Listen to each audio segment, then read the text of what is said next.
Tons of PC hardware news. Anyway, let's start with this story. So hopefully this doesn't end up being bad news for PC gamers again. We just got over crypto mining stealing all of our GPUs. Is ChatGPT coming for them next? In other words, there are reports that the massive growth of AI tools like ChatGPT might then require massive amounts of Nvidia GPUs. The predictions going to ChatGPT itself needing more than 30,000 Nvidia GPUs. Now, to be clear, they will not use gaming GPUs for this. So if this was going to have an impact on your gaming GPUs, it would just be that Nvidia would decide to produce more of the professional AI accelerator cards instead of the gaming ones. And of course, if that reduces supply, then, supply, demand, pricing, all of that. Anyway, so this isn't necessarily big doom and gloom incoming, just something to keep your eye out for as the AI revolution unfolds. Now, speaking of business partners and graphics cards and all of that, it's looking like Sony has become AMD's largest customer based on their PS5 sales, and in general, gaming was AMD's largest business in 2022, as reported by Tom's Hardware here. And a lot of this comes down to the consoles, with PlayStation leading, but Microsoft doing a lot as well. So that is a lot of where AMD's sales are going to at the moment with consoles. Now, I want to follow up on the 7900 and 7950 X3D news. So we know that the 7950 X3D, the 8-core, 8 3D V-cache cores and 8 non-3D V-cache core part, the 7950 X3D, was sampled to reviewers. But AMD did not send out review samples of the 7900 X3D, which costs $100 less. And there was some speculation in my video discussing what I thought would happen with that. People were questioning me when I said it was 6 V-cache, 6 non-V-cache. Some people were wondering if it was 8 and 4. So that you would still get the 8 V-cache cores, and I did not think that that made sense, and we have confirmation now from AMD that it is indeed a 6 cores of each type, as expected, and you get the same amount of cache, of the V-cache and stuff on the 6-core version here. However, Gamers Nexus already bought and reviewed one of these. This review just published, like, right as I got up this morning, basically. It seems like, I guess 5 hours ago. Okay, anyway, they move fast. And it looks like they did point out, though, that the L2 cache is a little bit lower. You get the same L3 cache, but the L2 cache, because those actually depend on the cores themselves, by having 2 less cores, you do go down slightly on the L2 cache. So basically, in gaming mode, this becomes only 6 relevant cores with a little bit less L2 cache. So how did it affect performance? I'll let you watch the Gamers Nexus review. All of my sources will be in the description. Although I will mention it did not perform quite as well as the 7950 X3D, which would be expected, at costing only $100 less, but no longer being the best gaming CPU on the market, and again, not even the best productivity CPU on the market. It becomes more questionable whether this part makes any sense. I believe Steve at Gamers Nexus said it's bad, at least at the price that it's launching at. I would expect to see prices hopefully come down on that one. Now, again, not to spoil the full results, but Hardware Unboxed did some extremely interesting memory scaling testing. I'm just showing the screenshot of one particular game that they tested. Please watch their full video for 7 different games, along with the 7-game average. But this was one of the things I was most interested to see on 7950 X3D reviews, so I was really happy how fast Hardware Unboxed got to this. And basically what it's looking at is, here you're seeing how different memory timings and speeds affect the performance of the CPUs in games. And one thing is that Intel CPUs, while they do get faster the faster your memory goes, they're not as sensitive to that. Like the 13900K is not as sensitive as something like the 7700X from AMD. Notice going all the way from 107 FPS average to 132 FPS average here in this particular game on the DDR5 800CL40 kit, going up to the DDR5 6000CL30 kit. Now with the 5800X3D CPU we saw with the previous generation, we saw that much less sensitive to memory timings and bandwidth than the rest of the lineup, and it's looking like the X3D chips are also exhibiting that behavior. It's not that there's no memory scaling, it's that it's less of a difference than you're seeing on the non-X3D chips. Now, why is this the case? And I've seen some people, when this came out for the 5800 X3D, act like this was a bad thing, saying you don't get as much more performance out of faster memory, when instead I think what it is weaker memory doesn't hold back the performance as much. So this is a good thing. It means that you don't have to chase as the most expensive and fastest possible memory as heavily to reach the full potential of the CPU.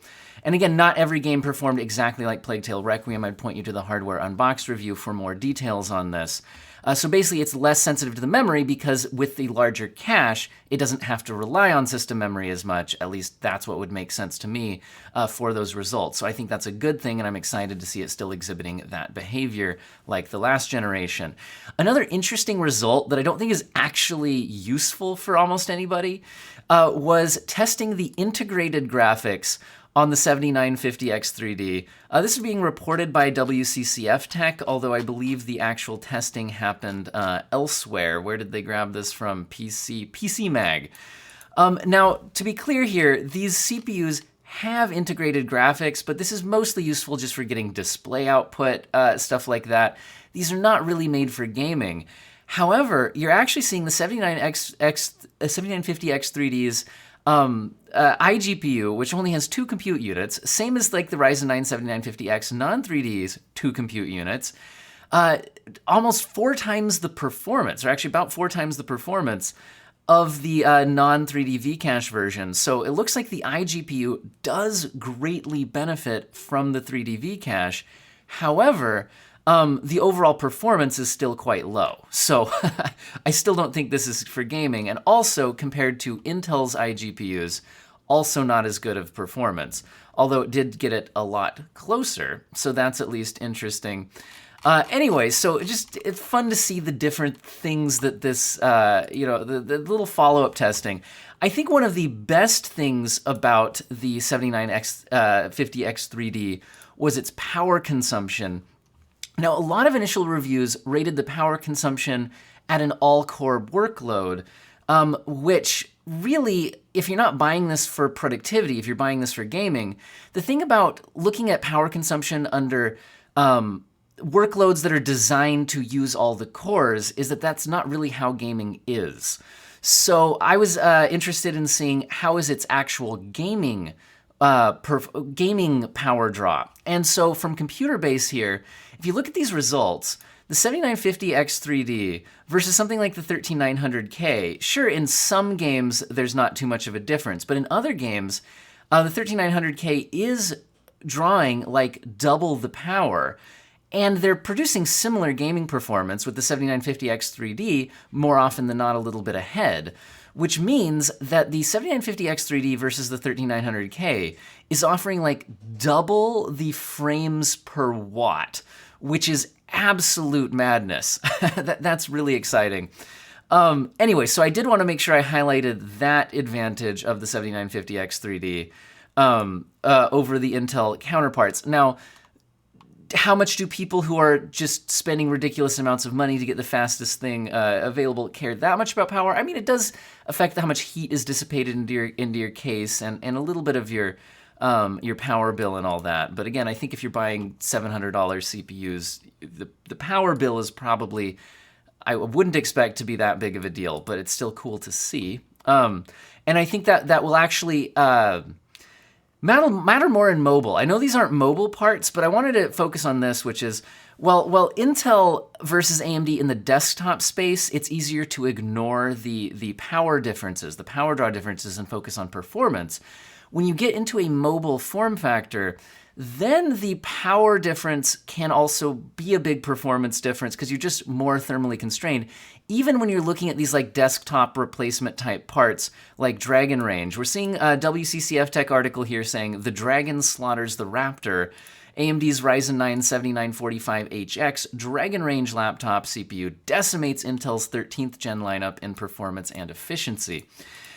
So basically, I think they're reporting on a review from Notebook Check, where we're seeing that the 7945HX can basically match the single-thread performance and beat the multi-thread performance of Intel's part, but doing it at less power draw, which again, in a laptop form factor, the power draw difference becomes significantly more interesting. Anyway, links in the description if you want all of the details. Overall PC GPU shipments decreased 15.4% sequentially from last quarter and 38% year to year. So overall PC GPU market is kind of down. This is from John Petty Research published here, and you can go ahead and look at some of these charts. You can also look at market share by PC GPU vendor. And then I believe if we focus on the desktop space, or these are CPUs, did they break out? Anyways, I think the GPU one here might not be just looking at discrete desktop GPUs, which I would be interested in seeing how Intel's stacking up against AMD here. Maybe that info will be available somewhere else, but there you go. Wait, is it the dark that the dark was the desktop CPUs, but is it also on the GPU side of things here? Is there no key to this graph? Whatever, moving on. I do want to point out that with the diminishing, if things aren't flying off the shelves, perhaps pricing needs to correct, because one of the issues is pricing is high, also just the economy in general. But we are finally seeing the 7900 XT. I just posted this on my community page yesterday, along with some other deals. That the 7900 XT did drop to $799.99, which is $100 below its MSRP. Now, the 7900 XT in particular had a very bad MSRP, because given the 7900 XTX version had an MSRP of only $100 more, and then when you looked at the percentage price difference versus percentage performance difference, this one never really made sense at its MSRP, but it's nice to see it already dropping $100 from its MSRP, and I hope to continue to see it come down, although already at this price point, it's starting to offer similar price to performance as something like, a $550 6800 XT, where now you're spending about 30% more for about 30% more performance. So this price point is starting to make sense, even if it's still not super exciting. It's also now matching the MSRP of the 4070 Ti. Now that matchup's interesting, where the 7900 XT has 20 gigabytes of VRAM versus 12. It also performs a bit faster, noticeably faster in rasterized performance. In light ray tracing workloads, kind of a tie, but in heavy ray tracing workloads, the 4070 Ti does pull ahead. And then if you have productivity uses and things like that, there's always there's some Nvidia advantages there, but this is becoming a much more compelling option at this price point, and I hope it to continue to see it go down. Speaking of offering more compelling prices on things, AMD is offering bundle deals through a variety of sellers, I think like Amazon, Newegg, and some others, of up to $125 US worth of savings for bundled deals on the Ryzen 7000 CPUs, where you're combining CPUs, boards, and DDR5 memory. Also coming, the Ryzen 7000 series is coming with the Jedi Survivor game. I don't think the X3D chips are included in these bundle deals, though, from what I have seen. And you can take a look at AMD for some more details on all of that. But basically, keep your eye out for bundle deals with the motherboard, the RAM, and the CPU, and maybe even throwing in a game. I liked the game that this is the sequel to, so hopefully that continues to be good. In other news, we saw Nvidia with a new driver update with a variety of things. I think the most exciting being the RTX Video Super Resolution, which I tested out very quickly on the morning it came out. My overall thoughts were it does sharpen and smooth images and reduce some of the compression artifacting. However, I thought on human faces like mine, it looks a little bit weird. I didn't really like it. Also, but I thought on something like gameplay footage, and I didn't really test it, but maybe streaming animated shows, things like that, I thought it definitely could have its uses, making that look better, game streaming on Twitch, that kind of thing. The main downside being the amount of power consumption involved in using it. So, it's an interesting feature, but I have a feeling that most people, just due to the extra power draw, might just not use it. I don't know. We'll see. Well, are you guys using it? Let me know in the comments section. I think like I said, I think watching game streaming that's kind of low bit rate and sharpening that a bit is probably its most interesting use case. Also for people who have data caps, so you stream at low bit rates. Intel Arc and Iris graphics get a new driver update. Looks like this one is mainly for Destiny 2 Lightfall and Wolong Fallen Dynasty. Also looks like they have optimized performance in Halo Infinite. Looks like they've fixed some issues with that game, as well as fixing some issues in Red Dead Redemption 2, crashing in the benchmark mode with full screen. Looks like they still have some known issues, though, but it's nice to see Intel continuing to work on their driver updates. I'd like to get an updated review of these out myself. Maybe look at this 750, since that's a very good price right now, up against the AMD and Nvidia counterparts. Do you want to mention that we continue to see even faster memory launching with NeTek silver-plated DDR5 8000 RGB-Z memory series unveiled? So you would definitely need a... I don't know. I don't think every even your i9 13900KS, I think you're going to need a really good sample to support that kind of memory. But I think the idea here is for people chasing the fastest possible results, overclocking, all of that kind of stuff. Now, speaking of overclocking and fastest possible results, GALAX has launched their Hall of Fame version of the RTX 4080. They'd already done their Hall of Fame 4070 Ti and 4090. But hadn't got their 4080 out yet. Looks like that's launching now. If you're unfamiliar, the Hall of Fame series is designed for overclocking. They generally have very high power limits, this one going up to 470 watt TDP. And again, they're really targeting the hardcore overclocking, geez. Anyway, so moving on, but take a look at that if you're interested. There are 2 BIOS settings, all sorts of things going on there to help out with your overclocking needs. Now, in other news, we're seeing it reported that AMD has quietly reduced the Ryzen 7040HS RDNA 3 iGPU clock speeds and removed PCIe Gen 5 support. This is based on, it looks like, screenshots of the product page, basically. I'm gonna slide tiny out of the way. Anyway, but if you look at the frequency here, it used to say 3000, now it says 2800. And I believe we had also seen it at least rumored or officially stated that it was PCIe 5.0, but it's now definitely PCIe 4.0, although this old screenshot is only saying PCIe 4.0. Anyway, so that's interesting. It looks like it's this slide where it's showing the PCIe 5 on the Phoenix here and Raphael. So yeah, I guess that's where the PCIe 5 was coming from. Was that just a leaked slide or was that an official slide though? I can't quite remember. I think that came out in an actual report. But anyway, it looks like maybe, I don't know why, maybe this is just to reduce power consumption, something like that, but just be of note that there is a minor reduction there on that part compared to what was initially reported.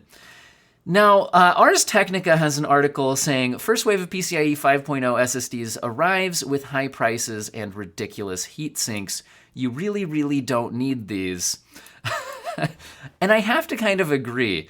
So we've been seeing kind of ridiculous heat sinks on the PCIe 5.0 SSDs.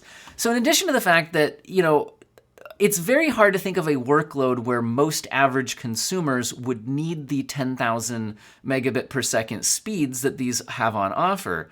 The real problem to me is just like, okay, I get it. If you just want something that's fast, and just even if you don't really need it and you just have the money and whatever, you just want number go up. Cool. The problem with number go up is if it also comes with a heat sink with a fan that is noisy. because I do not want a noisy SSD. So I just want to mention that as these are coming out, I'm agreeing with the Ars Technica, which is if it comes with noise, it's really not worth it for the speed unless you have a workload that actually needs that kind of speed. And gaming really isn't it. I mean, if you look at right now, all we have is like Forspoken to take advantage of direct storage, but there was very limited increases in performance scaling going from the fast Gen 4 drives up to the early Gen 5 drives. But we'll see what happens in the future. I'm hoping we start to see some that don't have the active fan on them creating noise. Now, obviously, you could just water cool everything. So I saw this and I just had to show it. This is a liquid-cooled PC with 69 water blocks and 100 feet of tubing. And yes, the water cooling is going outside. It's going to the radiators I think these are radiators on the bottom of the desk. The lighting is also being water-cooled, so there's all of that. Anyway, we don't need to delve into the details, but I feel like I need to sneeze, and then I'm not sneezing, and then anyway, that's kind of just, you guys have that feeling sometimes where you have to sneeze and then you don't? Anyway, that's kind of beside the point. So I'd throw this article out here. So it's being reported that according to a leak of Intel's Meteor Lake CPUs, it's pointing to Windows 12 support, which would apparently point towards like a possible 2024 launch time for Windows 12, which would be so much faster, like going from 11 to 12 than going from 10 to 11. Although I believe it has been stated that Microsoft is trying to move to a 3-year development cycle on new Windows versions. Now, this is whether or not you believe this tweet anyway, but it's from TLC at Leaf Hobby on Twitter, mentioning some stuff about Meteor Lake, but then saying it says supports Windows 12 on the OS list. So thought it was just an interesting thing to mention. In the PC system requirements chart, I'll just mention that the Diablo 4 beta PC requirements are available. They also state that ray tracing isn't coming until after launch. It won't be available in the beta. And I'm not going to do a whole video on the PC requirements. I'm just going to mention here that they look very, very, very easy to run. 8 gigabytes RAM, a GeForce GTX 660 or an R9 280 with an Intel Core i5 2500K or AMD FX 8100. Looks like really not a whole heck of a lot here, although it does mention storage on an SSD. And now, the minimums there are just 720p 30 FPS, so not amazing performance there. But for 1080p, and it doesn't say the FPS number, it's only jumping up to a GTX 970 RX 370, i5 4670K or R3 1300X, and 16 gigabytes of RAM. So again, nothing too crazy there. So I thought I'd just mention it briefly. Also mention briefly that it's looking like if you are a Linux user using AMD graphics, the Mesa 23.1 seems to fix various AMD issues and also finally gets RT support in Cyberpunk 2077. And if you're like, AMD's always supported ray tracing in Cyberpunk 2077, we're talking about Linux here. So Linux support is now there. Jihui, I probably butchered that.